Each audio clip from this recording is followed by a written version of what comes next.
Alafi, I'm Dr. Gloria Lattimore Peace, host and producer of OmniU Presents the H3O Art of Life show. And I'm here with Dr. John F. Price, who is CEO of Vegetarian Health. And we're not actually here to talk about health today. Actually, what I wanted to have with him was a conversation called The Politics of Life. Because sometimes we have conversations off camera and they inspire me to pursue a course that generally does not come up in my conversations with other people.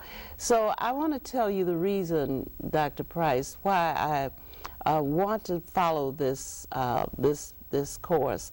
And that is because I noticed that you said something about, when a person has a job, for example, after a while, it is more than just doing the job efficiently and competently. After a while, it is the politics of the work environment that matter. And you said that in relationship to some other things, but why don't we just start there? These politics that are a part of life in all of the endeavors that we find ourselves involved in. Well, first of all, Professor, I would like to say thank you for having me on your show again. And I'd like to thank the people who I come in contact with who recognize me from being on your show, and they say they enjoy some of the topics that we speak about. So thank you for having me. And I'd like to just maybe comment on the politics of life. This is the subject of the title of the show today. And we were talking about how at a certain point and on the job, wherever you may be, that politics come into being. You know, the politics is how does one gain power, how does one gain positioning, how one strategizes to better one's position in life or on the job or whatever relationship they may be in. It's all relative, you see, and there's no way we can get around politics. We would love to get around politics, but we find out that it draws us in because it has to do with the relationship between people. And regardless of what we like to think of ourselves as not being non-political, we are always involved in politics. You see, it may not be in the form of organized, but still we're involved in politics. Whether we go to the polls or whether we don't vote or not, we have the ramifications of all of that. And so it is basically, as I see it, is the interrelationship and play within the context of human relationships, you see. Our relationships are not based on love, you see. Our relationships are not, it's an interdependency that we have with one another. And so everyone is basically jockeying for position because of the resources that are available. There appears to be limited resources, whether it's been strategically placed where there's limited resources, or there's an abundance of resources out there, but there are individuals who control those resources to make one compete for those resources, you see. And in the process of competing for those resources, of course, politics get involved. And so life is full of negotiations. Life is full of navigating these minefields in life, you know, whether one wins or whether one loses, you see. And so politics come into play. But let's look at it a little deeper than that, you know. The great mystics have always said that this is the field of action. Even when we consider ourselves that we say, okay, I don't want to get involved in it. What are you involved anyway? That decision in itself is action. Inaction is action, you see, because this whole scenario goes on. Regardless of you are playing an aggressive role, are you playing a submissive role, are you playing in a non-participatory role, you're still a part of this. And we can see it played every day in the so-called arena of governmental politics, you see. Nevertheless, whether it be in business politics, I found out that when I was running a number of companies, that the business was there. The money was there. Everything was there. The customer was there waiting. But the majority of the time was not spent, Guru Manji, Professor, on acquiring good business. The majority of the time was spent in the boardroom politicking, you see, because the chairman had his idea about what he wanted to do. The president may have his idea about what he wants to do. The vice presidents, and everybody's trying to juxtapose their positions on someone, on everybody else, you see. And it's necessary, because in order to have a goal and a direction, you have to get the consent. You have to get consent of the governed. Of the governed, and not only the governed, but partnerships also. These partnerships are very political, you know. I say in business, it is as difficult to find a wife as it is to find a good business partner, you see. And so politics is so much involved in everything that we do. I don't care what society that we go in, we'll find that the politics are involved.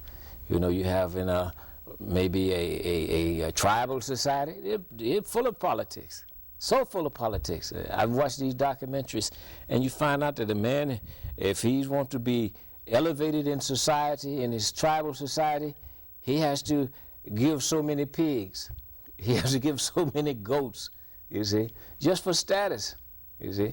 And that status gives him a certain position within the tribe, that he can have a certain amount of power, you see. And so, I mean, how can we escape? Well, you know, when we think about politics, generally we think about electoral politics, politics in which you vote for candidates to assume certain offices in government. The politics that we're referring to here today are the politics of who gets what, when, and under what conditions and what terms. And consequently, when we started talking about the job and then went to the business, I'm thinking about a time when I had a small business on the west side.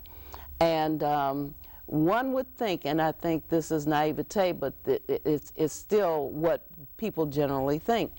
People generally think that if they first of all, if they acquire capital, if they acquire a good location, if they have the appropriate equipment, if they have the essential and popular products, if they have good advertising, that they will have a group of consumers that will patronize them, and all they have to do is to provide good service, good products, be consistent.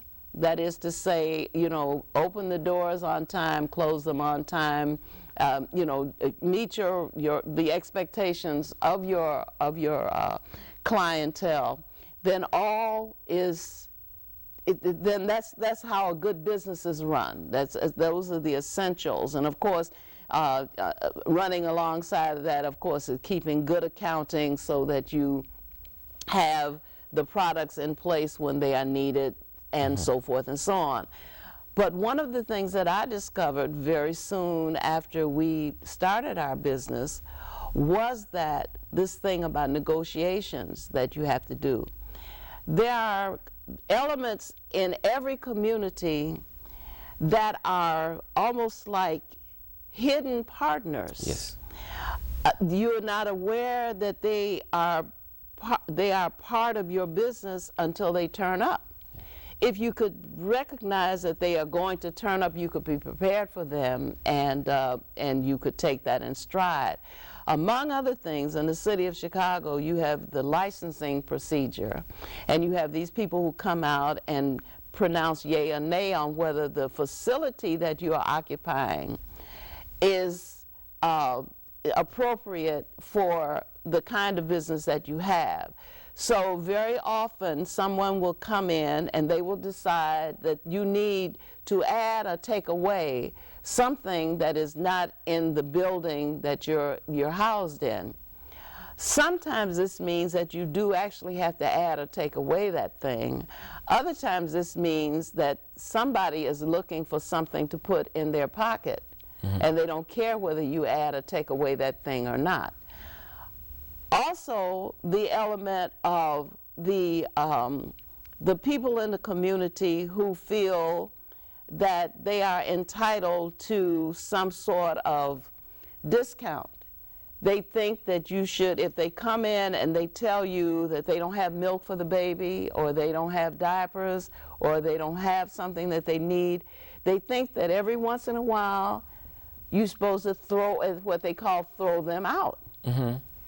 You can try to ignore these elements if you want to, but it is not good business to ignore these elements. And I think that is probably the reason why foreigners excel in our communities, because one of the things that they do is they give credit to people. They allow people to come and take things without paying for them at the moment, and then they can come back later. You know, they can't, at some point they can't get any more things unless they pay for the things they've already gotten. So foreigners seem to know how to come into communities and negotiate the communities. They seem to know that these elements exist in the community. They seem to know that there are some elements in the community that will actually prohibit you or make it more difficult for you to be in business, because you know, they will not like you, and therefore they may vandalize your business, or they might rob your business. You know, they may do these kinds of things. So these are things that are all part of the politics of the business, even including allowing an employee to pilfer in your business. That is a part of the politics. Yes, yes. You know, employees sometimes take things that don't belong to them, like a block of chewing gum, a candy bar, you know, some small thing that inventory will reveal it has not been purchased. Yes. Sometimes the politics of your particular business might indicate that that has to be written off. Other times you might, you know, take a stand and fire the person, you know, make an example and all of that. And that may not be good politics. No, it's not good politics. So I'm just sharing the kinds of things that my experience in business have helped me to see. Yes, you have to be a good measure of human nature. If you're going to be successful in business, you have to know something about human nature. And when I say successful in business, I'm just saying that you could be a bean counter, and bean counters don't necessarily mean that they are the ones who are running the business. They're counting and seeing whether or not you're making a profit or not, and what is the best way to make a profit based upon the numbers.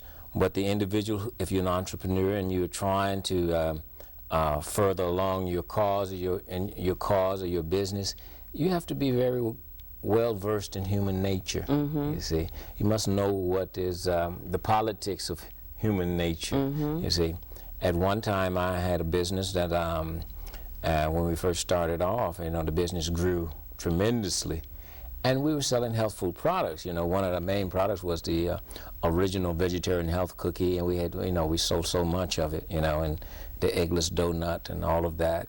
And people would come to work and they would say, are you, you know, is it possible that I could get some of these donuts or some of these cookies and all of this?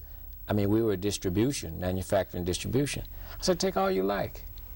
You see, eat all you like, not take, but eat all you like. You can have it. And because when you first arrive on a job, you see all this and you have these smells in the air, and so the appetite is rises, and so people feel that, okay, I would like to have some of this. And if you deny them, then they will take it without your knowledge, you see. But if you give it to them and say, go ahead, take it out, take as much as you want, eat it all you want, but don't take it out and go sell it. But if for your own personal consumption, you know, take as much as you like. You find out that maybe the first couple of days, they stuff themselves. After that, they have no interest. Because you can only consume so much. And then it becomes apparent that they are accustomed to it. You know, we're not denying them something that they want. You see, you find out there are many different motivational factors in understanding human nature that you have to be aware and conscious of, you see.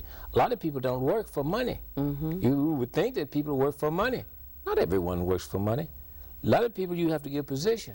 You have to give status, you see. You have to give them you have to find out what they really want. You pay them money, they might not even perform to the level of another individual who's motivated by money, you see. But if you give them position, you give them status, you give them title, they'll outperform the guy who you're paying an extraordinary amount of money to, you see. So you have to find out. Then there may be other situations, you know, you may be able to accommodate them. If it's a mother who has a child, she has to go to work, and then she has to drop the child off, but there may be conflicting times. You have to adjust and say, well, Dolores, you come in at 10 o'clock, you drop your child off and come in, she'll give you devotion. She'll be a dedicated worker because you're considering her situation and she'll consider your situation, you see. So all of these things have to go. You have to negotiate with people. If you make it broad across the board, which in many instances, if you're a big corporation, well, which a lot of them have done. After a while, they find out they're not making any more money. They're not getting into production. Nowadays, a lot of the corporations, what they're doing, they have flexible hours. They have employees who work from their house, from their homes. They have so many. They have daycare centers on premise. You see, they have found that some employees work 7 days a week instead of the regular 540. If you give them a certain amount of flexibility that adjusts to their own personal lifestyles, you see, you get more production out of them, you see. So you have to kind of get to know people and what they want, you know. You just can't put it across the board, you know. Everyone has a different political circumstance. You see. And politics are involved in marriage. People think, you know, romantic love is fine. You know, you meet this person, you fall in love, and this person looks like you like them to look, and they say what you like to hear them say, and they do many of the things that you like for them to do. Well, after a while, after you have been in the relationship, and that becomes pretty much par for the course, in other words, that's just the way things are and the way things will continue to be, give or take some intervention. It is still necessary for two individuals who have come together in this relationship called a marriage to make some exchanges, as you say, to do some negotiating. Eventually people begin to be themselves, which is not usually what they are. In the beginning of a relationship. In the beginning of the relationship, let us say they're on their best behavior.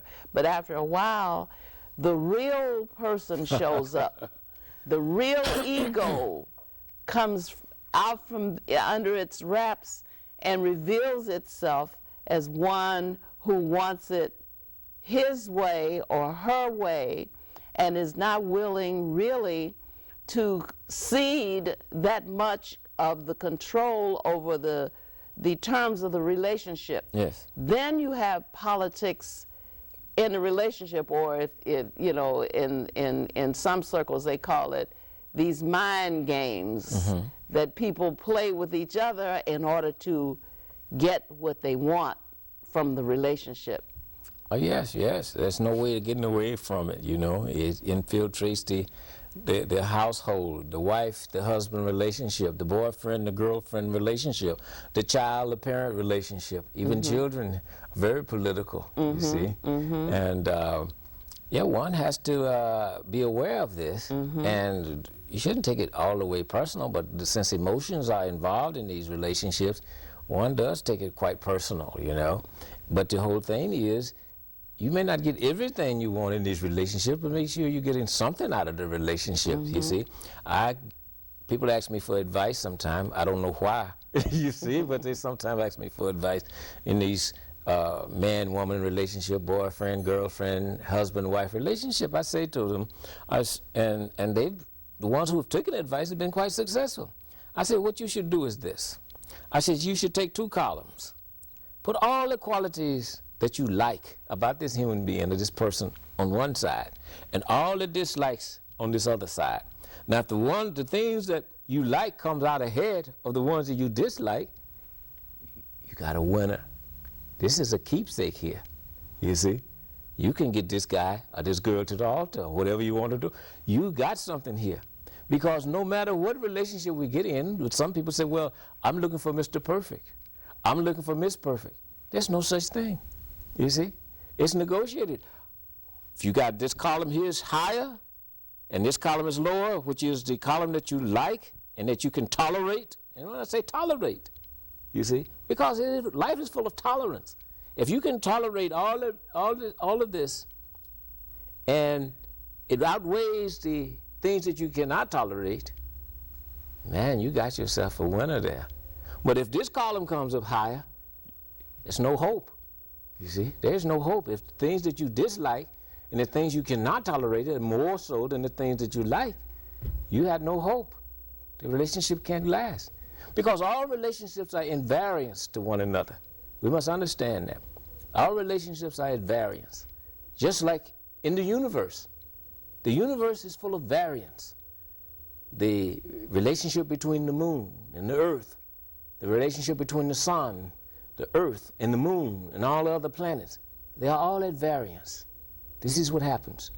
And as long as they stay at that variance and don't invade the personal space of the other, which can be disastrous in the universe. If the moon invaded the variance space of the earth, it's all over with. But as long as it rotates around the earth at a particular variance, it's in balance. As long as the earth rotates around the sun. But once they get out of kilter, we have destruction. Same thing with relationships. I'll tell you a story, Guru Maji. This was a story about a king. You know, it's kind of sultry, but this king had a queen. He was married. But like all kings, they are overindulgent. And he had a mistress, you see. The king had a mistress. And every day, he would go see his mistress. And the king, they would eat, and whatever kings and mistresses do, they would do, you see. And he would leave at 5 o'clock and go home to the queen, you see. And one day he arrived at the mistress' house at his appropriate time, and he got, you know, they had dinner, whatever they do, and then he would get ready to leave, and she said, "Why are you leaving?" This is what the mistress said to the king. He said, "I'm leaving because I have to go home to my wife, the queen." And she said, "Well, can't you stay?" He said, "No, I can't stay. I have to go." Okay, so he went and left. Next day he came, 5 o'clock, he was getting ready to leave, and she says, "Why are you leaving here?" He said, "Woman, I always leave. What are you talking? I have a wife at home. I have a queen. You're my mistress." And she said, "Well, I don't like it." This is what she says, "I don't like this anymore." He said, "What do you mean you don't like it?" He said, "Well, we have to make changes." Okay, so he left and came. 5 o'clock, he went home to the queen. Next day, a week later, he come back, and 5 o'clock comes, and it's time for him to leave. He gets ready to leave. She said, "You can't leave. I can't take it anymore." "What do you mean you can't take it? We've always been, this is the nature of our relationship." She jumps in front of the door to prevent him from leaving. And the king says, "No, you can't." She says, "Stay here with me. I'm tired of being your mistress. I want to be your wife. You have to get rid of the wife." He said, "This relationship is over because we are out of variance. You are my mistress. She is my wife. The moment the mistress wants to become the wife, destruction." So the king destroyed the relationship with the mistress. This is the nature. We have to be at variance one. We have to know the nature of our relationship. We are assigned particular relationships. And in many cases, sometimes people want to change. And every time one wants to change these relationships, there's always tension. You see? The man on the bottom wants to go to the top. It's tension. Status quo. You see? I'm accustomed to you being a janitor. How can you move up to be the president? You see? But those societies have sometimes have certain avenues for movement in that direction. But you know, when you as you told your story, I was thinking that's a good story, except that there is not always honesty in relationships. The mistress knew that she was the mistress. She knew there was a queen. Whether or not the queen knew there was a mistress is another matter, but we won't go into that. But the thing is that very often people are in relationships and they don't know the nature of those relationships. They don't know that there is a mistress if they're the wife, or they don't know that there is a wife and that they are a mistress. In fact, I've heard people say things like someone was their number one and someone else was their number two, and I'd say, no, you're number one. Whoever else is coming after in this relationship has to be number two, because you are controlling the terms of this relationship. So I can understand how the parent is not going to become the child. You know, when the child becomes older and wants to have more autonomy and wants the parent not to tell him or her what to do and what not to do, then you have conflict. You know, when the mistress wants to become the queen, then you have conflict, and sometimes the relationship can be terminated and the conflict aborted. Sometimes that is not the case. Sometimes the relationship is not terminated and the conflict persists. Yes. Where are the politics of such situations? Well, the politics is, how does it persist? How does it persist? I mean, in other words, if you're a mistress or you are in a relationship that you negotiate, mistress may negotiate. She says, well, I need more shopping money. I need more shopping days. You see? I need a new car. You see? If you want me to maintain this relationship, she may negotiate it. You see, it may be a negotiated relationship. Well, to that extent, well, all relationships are negotiated. But she may put something into the pot where if he doesn't produce, then he's got a lot of conflict. And vice versa. It's not always the man with the mistress. Women have, I don't know what they call them, prerogatives. Gigolos. And they say it's very prevalent nowadays. But they seem to be very more discreet, you see? Is that a part of the politics? If something is not completely gratifying or satisfying in a relationship, you find other elements to introduce into the relationship to I don't know whether you can call it make the relationship more palatable, but enable you to stay in a relationship which would otherwise be intolerable. Yes, it has to be. It's like that. I mean, you can be in a relationship with the individual, regardless of whether it be in close, personal, intimate relationships or business relationships. You see, in the corporate level, they say, well, if you want me to stay in this corporation, you have to give me more stock. Or you have to give me more power. You have to give me another position. And so they negotiated. Let's go talk to our lawyers, and we negotiate. And they come out of the meeting and say, okay, great, let's move forward. Same thing in these personal, intimate relationships. The man said, well, I might need more time with you. You see? Well, if I need more time with me, you're working too much or whatever it is, they go in and they negotiate. It's not always that there's another individual that is involved in these relationships, that they have to become adulterous relationships in terms of in marriages. It's not always that. It can be other factors. You don't spend enough time, you know, with me. You don't take me out. You don't take me dancing. You don't bring me flowers. You don't bring me flowers. You see? You know, you don't dance for me. You see? There's many different things. And so they enter into a level of negotiation. I'll do those things that you want me to do, but on this end, you have to do this. You see? I want you home at 8 o'clock. And at 8 o'clock, I want you to do I want you to have this done at this time. I want you to mow the lawn every Saturday. Did you negotiate? Politics, full of politics. You can't get away from it. It's true, and when you think about the politicking that goes on, say, in sports, you know, here's somebody who's the coach of a team, and here's another organization that wants this person, and so they offer him more money.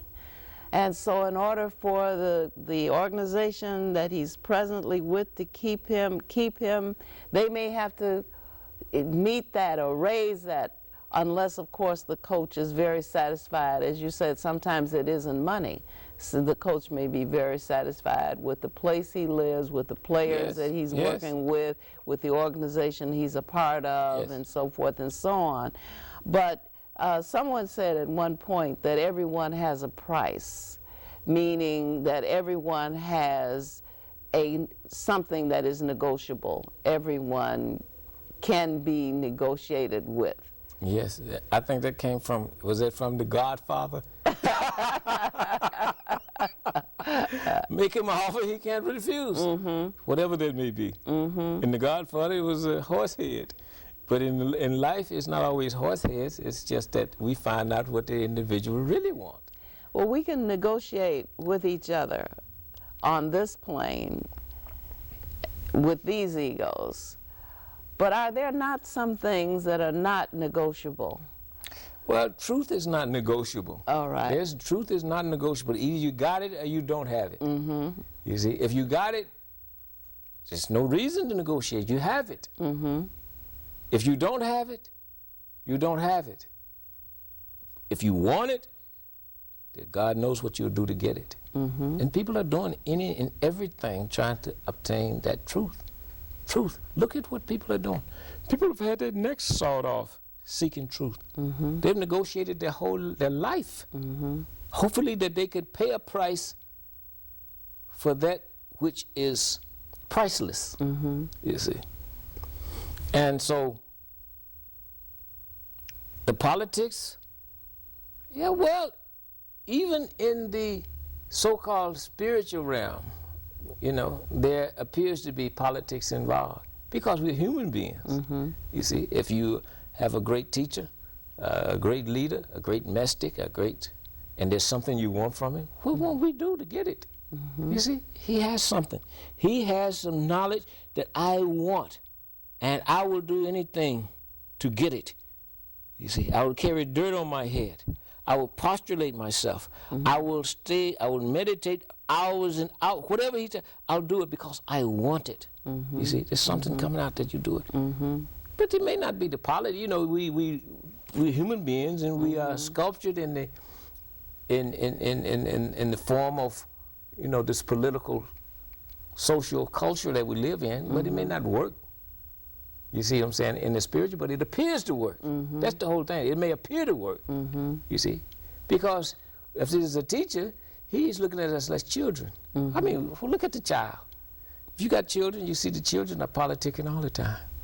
But their politics are so crude, you see. If you want me to go to bed at 9 o'clock, maybe I should have more candy.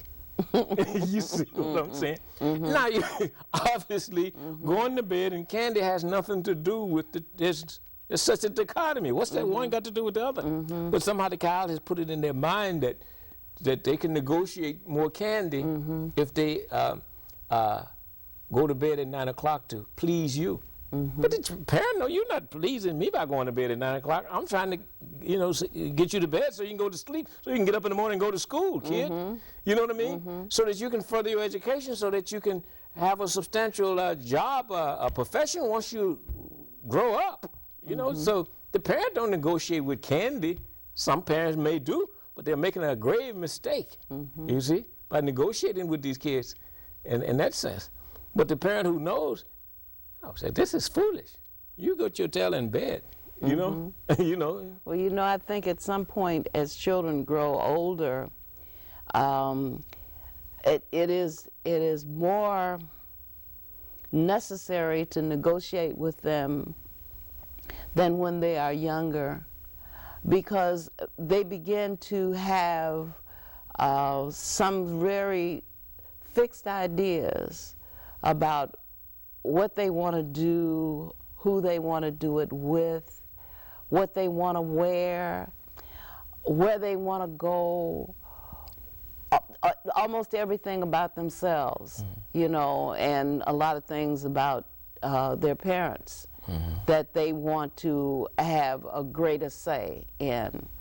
I think that it may be a mistake to cave in, to give someone who has not the best information, to give them, quote, their way. For example, this whole idea about going to bed so you can get the rest that you need so that you can arise the next day and go to school and learn, so that at some point in your life you will be self-sufficient and self-supporting and will not have to rely on others to take care of you. Some things ought not to be negotiable. You know, the hours that you keep, you know, ought not to be negotiable. Well, I was saying this, Guru Maji, in terms of how a spiritual teacher would deal with a seeker of knowledge, you know, as a parent would deal with a child, you see. But as one's awareness grows, of course, negotiation seems to be more sophisticated. Because as a child grows, the parent no longer just make demands on the child. You know? Some parents do, though. Well, it's unfortunate, but some parents still think, I'm the boss, I'm the biggest, I'm in charge, I pay the bills, you do what I say. This is negotiation. This is negotiated too. If the child buys it at that level in which the child is at a certain level, the child will buy it. But if the child grows and the ego grows along with it, those methods no longer work. Because the child said, well, I'll leave here. I'll go next door.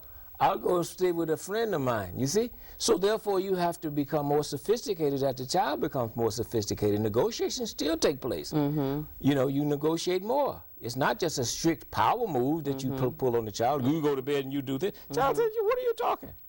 You know, I'm 6'1", you're 5'2". I'm bigger than you. And I've learned more on the internet than you know. So why are you talking to me like this? So you have to become more sophisticated.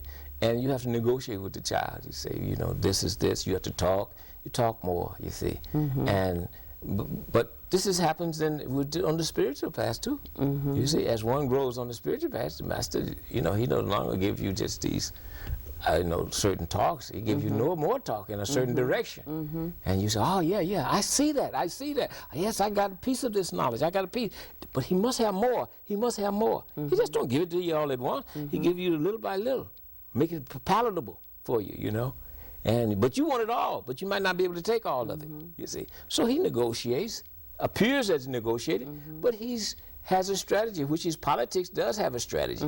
So there are politics even in the spiritual realm. Yeah, in the spiritual I know that there are politics in the religious realm. I know that in churches there are politics. Yes. There are always politics. In fact, in some churches the politics get so pronounced that they are, you know, that sometimes they're trying to discharge the leader, the church leader, one or more of the church leaders, and trying to replace him or her with someone else, and they are opposed to having women in the pulpit, or they're opposed to having women occupy certain positions, you know, and there's all kinds, but yet people very often don't expect these politics to exist, and very often the politics in religious circles actually cause people to leave a particular institution to go to another because they don't like a decision that was made,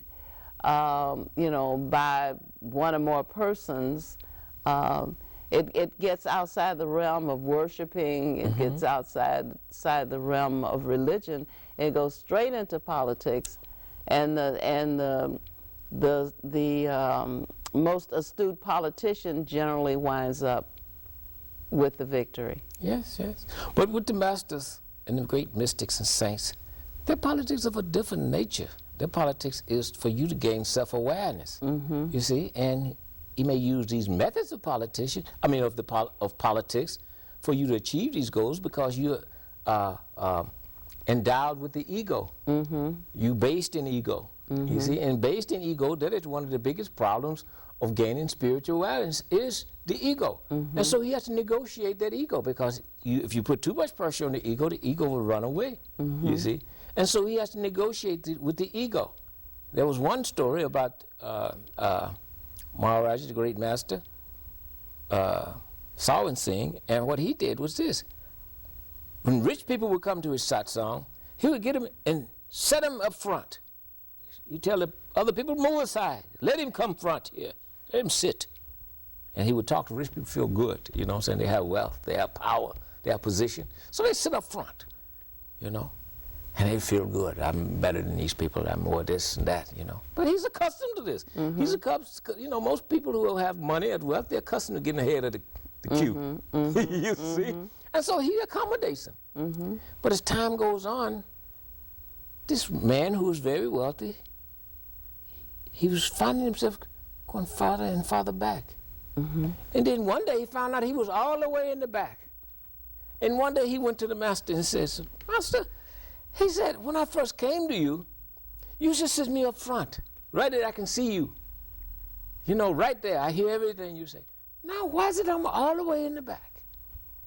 He said, well, brother, you know, you had a lot of ego when you first came in here. You thought you were better than everybody else, you see. He said, but you gotta understand we're all the same here. What difference does it make if we're in the front or in the back? You see, I'm still the same person. You're still the same person. So sit back there. Don't worry.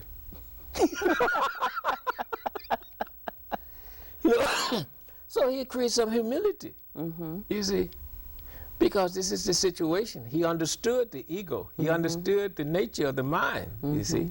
This is the politics, but he wanted to give him something, you see. But all these other politicians, not necessarily they want to give it, they'll take us. They're not here to give us too much, they take us. They like to fatten their own pockets and the pockets of their friends and those who contribute.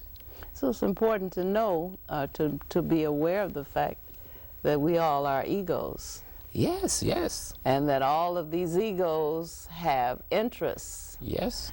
And they want to achieve their interests or satisfy their interests to the fullest measure possible.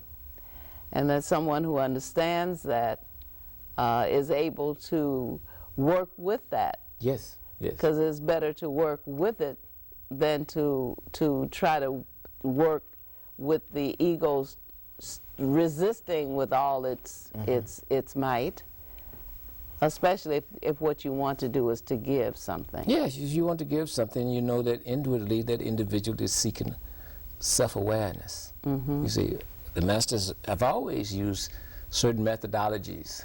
For instance, they say the ego is like in the spirit of a human being, or the soul, or the reality of that person.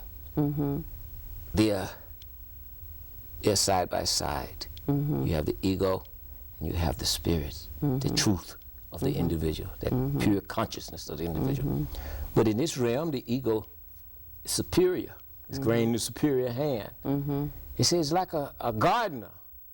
And what a gardener does is that when he plants a flower, he knows the weeds are going to come. The weeds are represented by the ego.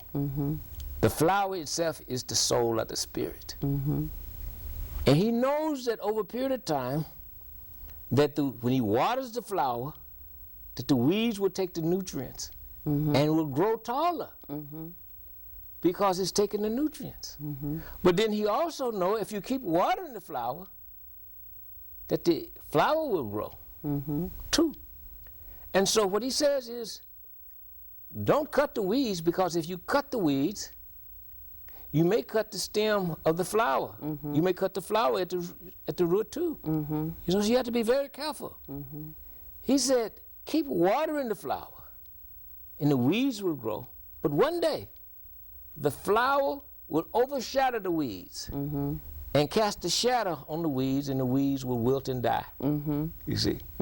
This is the knowledge that they come with.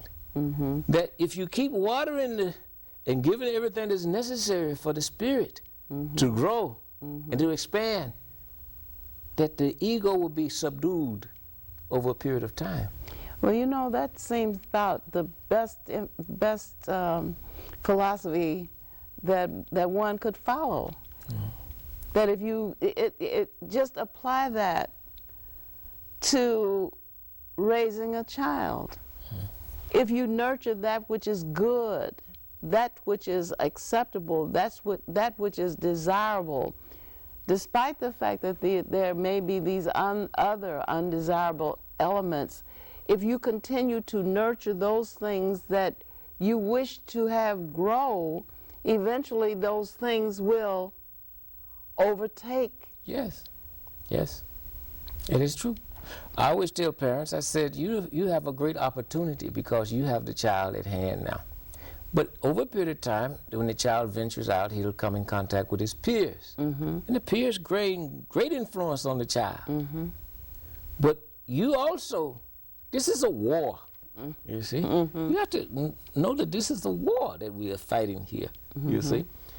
You have to have a strategy for this war. Just don't let be ad hoc about it, or, you know, don't know what's going on and don't have any plan of battle. You have to have a plan of battle. If you have a child, indulge that child. You know, let the child know what your values are. You see, keep reiterating. The peer's going to let him know what their values are. They like to get high. They like to smoke weed. Just tell them, no, we don't do this here. We don't do that. You see, but you think that sometimes you're losing the battle because the peers that put it in their bluff, their wolf tickets. You have to put in your wolf ticket also, if we call it a wolf ticket. Sometimes you have to bluff. Sometimes you have to fold them. Sometimes you got to hold them. It's like a poker game sometimes. But you keep playing. Don't never stop. You see? And over a period of time, they'll come back and say, you know, I was in this situation. And your voice came up. You were nowhere there, but I heard your voice say, go the other way. Don't do this. And I went. And those other people, they got into trouble. You see? So you have to make your voice strong and within the child. Where you got him. Whether you may appear not to be listening, but the subconscious is listening all the time, you see? Regardless of what they block it out with their ears and say, oh, the conscious mind says, I don't want to hear that, Mom. I don't want to hear that. I'm tired of listening. No, you keep repeating. You know, this is what they use in torture. And sometimes the people they torturing, they join up with the people who are torturing them because they repeat. You see, the subconscious is getting it. You see, so we don't want to torture the kids, but we want to instill in them the ideas that we have through our experiences. Which means that we must have forbearance. Yes. Because these things don't take place overnight. They don't. Politicking is not just, you know, a one hand of blackjack, and either you get 21 or blackjack or something better than what the house gets, or you out the game. No, it's a process. We are now on the I guess couple of day eve of the elections, of the midterm elections, and where the Republicans have been thrown out of office. Which we had a show about that a little while back, I remember, in which we both discussed that these rascals should be thrown out, you see. And they were thrown out. But don't believe that they've given up. You know, when they've lost, they say, oh my, now we have to plan the next attack. We have to get the office back. So it may take 6 years, it may take 10 years, it may take 12 years, but believe you me, they are planning right now. As they have just lost. How can they take it back? You see? And one day they will. Not only how can they take it back, but how can they influence it while it's in the hands of others? Yeah, that's part of the take back. Yes, that's part of it. That's part of it. You see? So it goes on and on. You see? It's the story of Buddha. They say when Buddha went under the Bo tree to gain enlightenment, nirvana, you know, there came the evil one, who you want to call, say the devil, Kali, or whoever you want to call him. You know, he came to Buddha and said, Buddha, give up this pursuit of nirvana. What do you want this for? The Buddha kept on. He said, Buddha, I offer you the 7 worlds if you would leave this quest. Buddha said, no, go away. He said, I offer you the universe, whatever you want. I'll give it to you. But don't do this. Because for Buddha to gain that enlightenment, Mala would lose his influence. He'd be powerless to Buddha.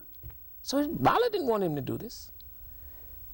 And so he brought Buddha all kind of temptations. Beautiful dance moves and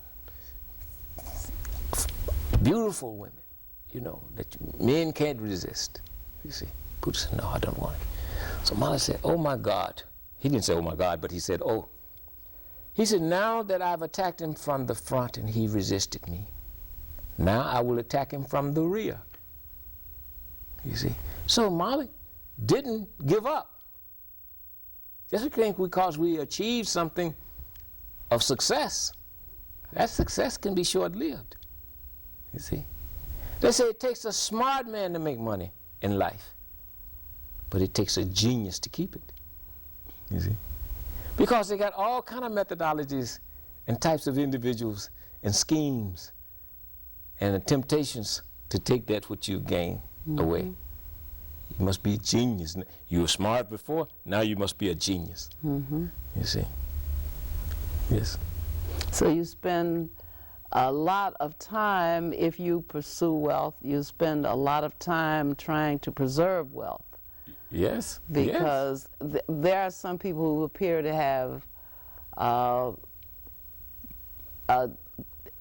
guess, a mandate to peruse their environment and look for opportunity. Yes. And to seize the opportunity. Yes. And very often they're not looking for opportunities that are their own ideas. They're not looking to promote their own ideas. They're looking for the ideas of others that they can attach themselves to and thus profit from, so that whenever you are fixed on that pursuit, you have to realize, who was it that said, if you're on a football field and you got the ball, realize that there are 11 other people looking for you. So if you've got the money, realize that there's a host of other people who are looking for you. Oh, absolutely. You appear, after all of a sudden, if you reach a certain level in terms of income, automatically you become a member of this party. You see, you said, what? How did they know I exist? They started inviting you to meet the President of the United States. You become a part of the round circle, the inner circle. They give you all this, and they say, you're one of us now. You see? I mean, we said, well, how did they know? They know. They've been monitoring you. You see? If you're making great income, believe me, they know. You see? And they say they want to take a piece of it. You see, you have to pay. I've heard from people who have these luxurious homes, you see, and they have a problem because they have to pay a luxury tax. When I say luxury tax, when the repairman comes to repair the refrigerator, he quotes you a price on the phone, says it's going to cost you $200 for me to repair this refrigerator. You have this wrong, this, okay, well, come on out. And he gets there, he looks and sees the big house, and he says, oh my God, it's going to cost you $500. He said, well, what happened? It was $200 on the phone, how's $500 now? Well, he won't tell you that, you know, he's assessing you a luxury tax because of your ability to pay, you see? There's so much about life that we need to become aware of just so that we can live life productively and intelligently, I guess. At least like individuals who are seeing somewhat clearly what lies before us. Otherwise, we are simply pawns of life. Life happens to us. We're not engaged. We're not. I I guess you could call it playing the game of life. Yes, you have to play this game. Those who seek not to play the game of life are playing the game of life, whether they realize it or not.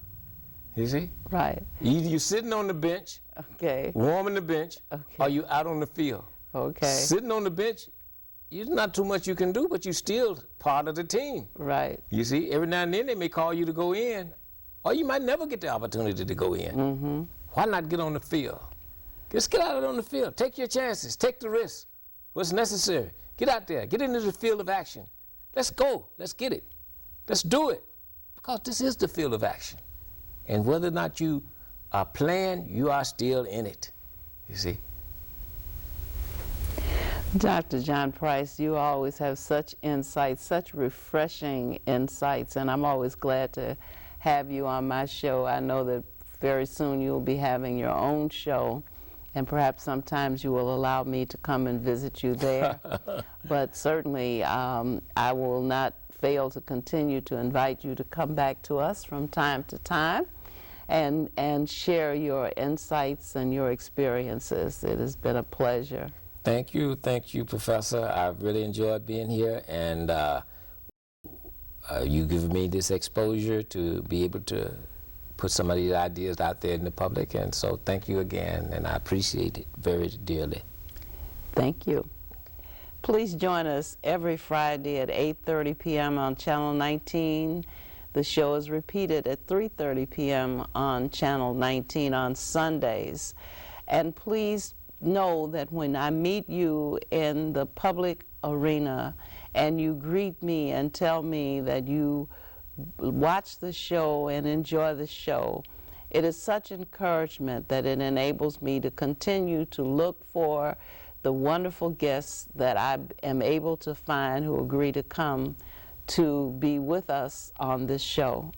And Dr. Price, certainly I know that you are our CEO of Vegetarian Health, and that you have products that you intend to, new products that you intend to launch, and hopefully I will be able to partake of some of that once that is up and running. And certainly I do know that that your experience in this field is long. You have done this since 1979? Yes. So it's just a continuation of something you have done for a very long time. So I guess it wouldn't be right to say that you would be an overnight success. Be hard to be an overnight success. Well, sometimes it looks like it, you know. Yeah, but yeah. we got a lot of stuff behind us. Right. You know? A lot of politics, a lot of negotiations in order to get to where we are today. Yes. Thank you so much. Thank you.